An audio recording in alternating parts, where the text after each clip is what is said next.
Donc voilà, pour traiter ton fichier, j'ai commencé par importer euh, ton fichier tel que tu me l'as transmis. Donc j'exécute à nouveau. La commande d'importation, c'est celle-là. Je ne l'exécute pas. Comme ça, tu vois. Et une fois que j'ai ces fichiers, donc toutes les écritures de compte du trésor, le compte général du trésor avec le compte de dépenses en urgence, qu'est-ce que j'ai fait? J'ai d'abord extrait les opérations du compte de dépenses en urgence. Voilà, donc je place le critère sans dépenses en urgence, toutes les dépenses où le type n'est pas au pays. Donc, encore une fois, je n'exécute pas et je trouve 4992 opérations. Et ces 4992 opérations, je sépare les crédits et les débits. Donc, encore une fois, je réexécute. Dans les débits, dans les crédits, c'est toutes les opérations pour lesquelles le montant du crédit n'est pas zéro. Dans les débits, c'est toutes les opérations pour lesquelles le montant du débit est différent de zéro. Donc, j'obtiens dans un fichier les mouvements les dépenses, donc les débits, et dans les crédits, c'est normalement les régularisations. Maintenant, comme il n'y a pas de clé unique, mais que le montant régularisé doit correspondre au montant dépensé plutôt, mais que si un OP a été payé en plusieurs tranches identiques, j'aurai donc des doublons dans le montant régularisé. Qu'est-ce que je fais? Je vais dans le montant régularisé, j'ai extrait un fichier qui ne contient pas de doublons. Je commençais d'abord par voir les doublons. Il y en a 27. Et la clé, c'est par le montant du crédit. Et là, je vois effectivement qu'il y a 27 dépenses pour lesquelles les montants sont identiques, hein. Donc, c'est parfois des paiements fractionnés, ENA, ainsi de suite. Bon, en gros, c'est généralement même pas les entreprises. Donc, ce qui t'intéresse, c'est de voir les entreprises. Mais quand on voit ça, en gros, c'est pas des entreprises. Donc, je fais plutôt un crédit euh, sans doublon. Donc, j'en ai 211. Comment on fait le crédit sans doublon? Au lieu d'extraire les enregistrements en double, j'extrais les enregistrements sans doublon. Bien sûr, la clé reste le montant de la dépense. Donc là, j'ai des dépenses avec des montants uniques. Dans ce fichier-ci des crédits, il n'y a pas une seule opération pour laquelle le montant crédité est le même. Or, comme j'ai des crédits sans, comment dirais-je, des crédits sans doublon, maintenant je peux chercher quelles sont les dépenses qui ont été régularisées. Au moins avec ce fichier-ci, je n'ai pas de problème avec les doublons. Donc je rentre dans les dépenses en urgence et j'extrais les dépenses non régularisées dans le banque. Je l'appelle brut parce que j'ai exclu un certain nombre de montants qui ont des doublons. Peut-être que ces montants ont quand même été régularisés, mais bon, au point où j'en suis et par rapport à tes préoccupations, ça ne doit pas être ce qui préoccupe le plus. Comment je fais ça?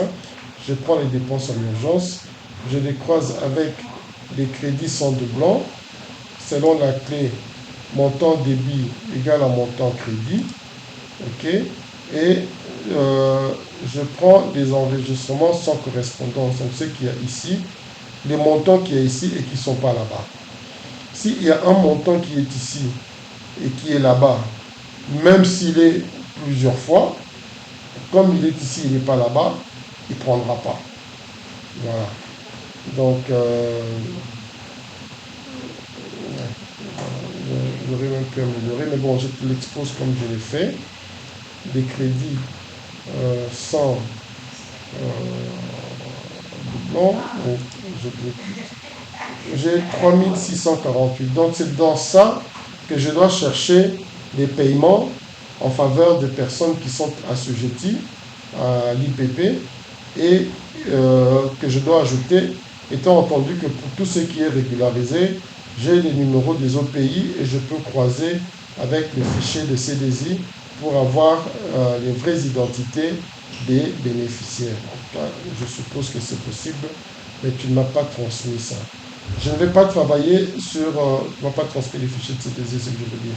Je ne vais pas travailler sur les 3648 enregistrements, je n'en finirai pas. Qu'est-ce que j'ai fait? J'ai fait une liste des bénéficiaires.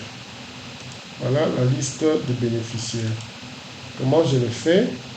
Je commence par totaliser par bénéficiaire sans faire de totalisation de montant et j'appelle le fichier relevé de bénéficiaires. Une fois que j'ai ce fichier-là, ce que j'ai fait, j'ai ajouté un champ statut. Donc le champ statut là, voilà, je vais le prendre en modification. Le champ statut, le type du champ statut, c'est multi-état. Bon, là, ça ne se voit pas, mais je l'avais fait avec une formule. Un champ multi-état, c'est un champ, donc on peut l'appeler vérif. C'est un champ qui permet multi-état, donc il y a plusieurs types booléens. Multi-état, il a, je crois, 4 états sur lesquels on peut travailler, mais le paramètre pour que ça soit vide, c'est -1. -1, mais je n'ai pas fait ça comme ça. C'est que moi je fais, j'annule d'abord. En quoi c'est intéressant d'avoir un champ multi-état? Ici, il y a un filtre, je le supprime. Ça veut dire que si je trouve que ça, c'est une entreprise, une fois que je coche, il prend le vert. Si je coche une deuxième fois, il dit que c'est faux. Une troisième fois, troisième état, il dit je ne sais pas. Et le quatrième état, c'est le vide. Donc, là, au moins, j'ai les différentes écritures des noms des bénéficiaires. Avant, j'avais 3000 et quelques. Là, je tombe à 1887. Bon, bien que Prestige soit écrit de façon différente, je dis Prestige, ok. Hein? Et je parcours comme ça. Mais effectivement, pour ne pas perdre beaucoup de temps, je sais que la plupart des sociétés sont des SARL, des SARLU, et que parfois c'est écrit SU, parfois c'est écrit société, personne ne s'appelle société, parfois c'est écrit ST, ok. Je fais une démonstration simple. Imaginons que j'ajoute un champ que j'appelle vérif. Ok. Le champ est de type multi-état. En termes de paramètres, je fais une fonction conditionnelle. Je mets plusieurs conditions. Donc on peut if. Ok. La première condition, je dis si dans ce champ-là, tu trouves. Alors je mets l'espace SA. Pourquoi? Parce que sinon Kinshasa va apparaître. Il faut qu'il y ait un vide avant le S de SA. Donc si la première condition, si on trouve SA dans bénéficiaire. On pousse comme ça. Compile if, la deuxième condition. Je copie mon Izini.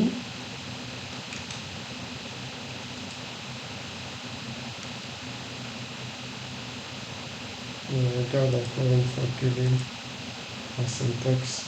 Ouais. Donc je dois d'abord mettre la condition. Si on trouve, qu'est-ce qu'on fait? On met 1. Ok. Si on trouve Euh, là, il ne faut pas qu'il y ait de l'espace au début. Société.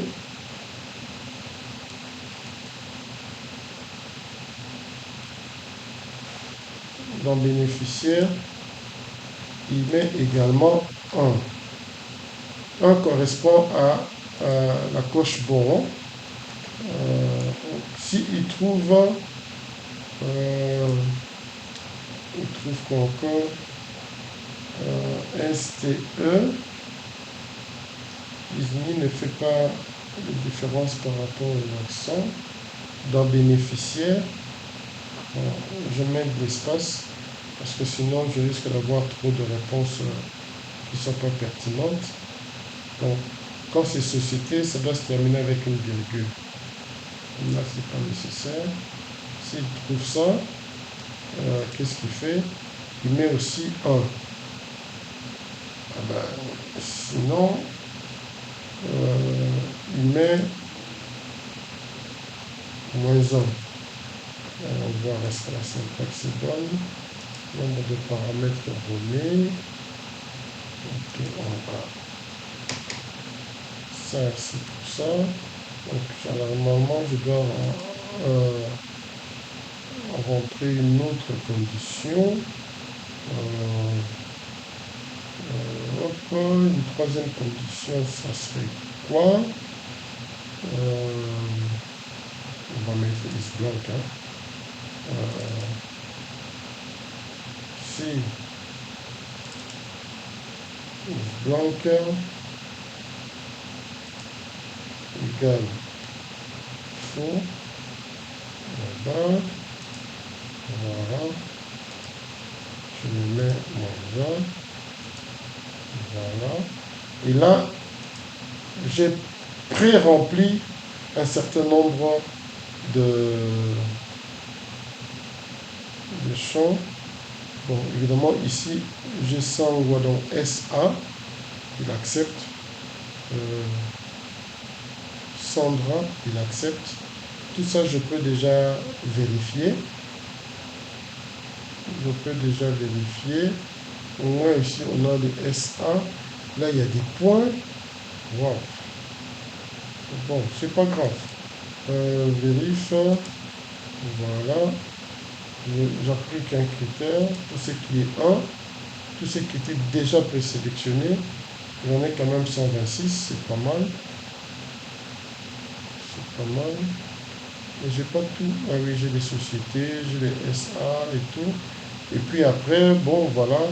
Je peux prendre maintenant partout où ce n'est pas sélectionné. C'est passé. Je prends mon champ.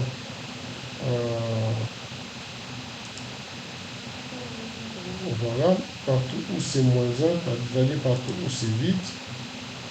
Et là, je commence à travailler. Je vois qu'AB Petroleum, ça devait l'être. Donc, je les sélectionne. Je les sélectionne partout où ANER, ce n'est pas une société. Abakir, je suppose c'est une société. ABC Constructeur, voilà. Je fais tout ça partout, toutes les sociétés. Ambassade, tout ça, je passe. Assemblée provinciale, je passe. AVG Construction, je prends. Et quand j'ai fini de faire tout ça, maintenant, je viens ici, j'enlève ce critère et je reprends l'autre critère ici. Voilà. Donc là, j'ai 284 entreprises assujetties à l'impôt pour lesquelles je dois extraire les paiements en urgence qui ne sont pas régularisés. OK. Donc, une fois que j'ai fait ça, qu'est-ce que je fais? Je viens ici, je prends les dépenses en urgence non régularisées. OK. Je le croise avec bénéficiaires. Donc, j'extrais d'abord les bénéfices des entreprises dans les bénéficiaires. C'est les 84, ils sont là. Je les extrais avec la condition que le statut doit être 1. OK. Une fois que j'ai extrait, je prends les 3000 dépenses en urgence, je les croise avec là pour obtenir les entreprises seulement. Donc, voilà, dépenses en urgence, les entreprises, je croise, je prends simplement les enregistrements concordants selon la clé bénéficiaire ici égale bénéficiaire là-bas. Voilà. Donc, je ne vais pas travailler sur les 3000 et quelques dépenses en urgence qui ne sont pas régularisées. Je vais travailler seulement sur les 503 ici. Et comme j'ai déjà au niveau de ces désirs des noms uniques, je suppose, partout où c'est, je peux exporter ça sur Excel. Partout où c'est Prestige Petroleum, je vais mettre une seule dénomination, pris en ordre bénéficiaire, comme en ordre plutôt croissant. AB Petroleum, je corrige. Partout là, je corrige. ABC, je corrige. Hashtag, je corrige. Best Business, je corrige. Ainsi de suite. Central Motors, CIFOP, expertise, formation, tout ça en une fois. Kobil en une fois. Congo Motors en une fois. Et ainsi de suite. Et donc, quand tu as fini, tu as dans les dépenses en urgence non régularisées ces entreprises, dans les dépenses du compte général du Trésor, puisque celles qui sont réalisées se trouvent déjà dans le compte général du Trésor. Moi, je n'ai pas tiré le compte général du Trésor ici. Tu as également dans le compte général du Trésor et tu mélanges le tout et le travail est fait. Voilà.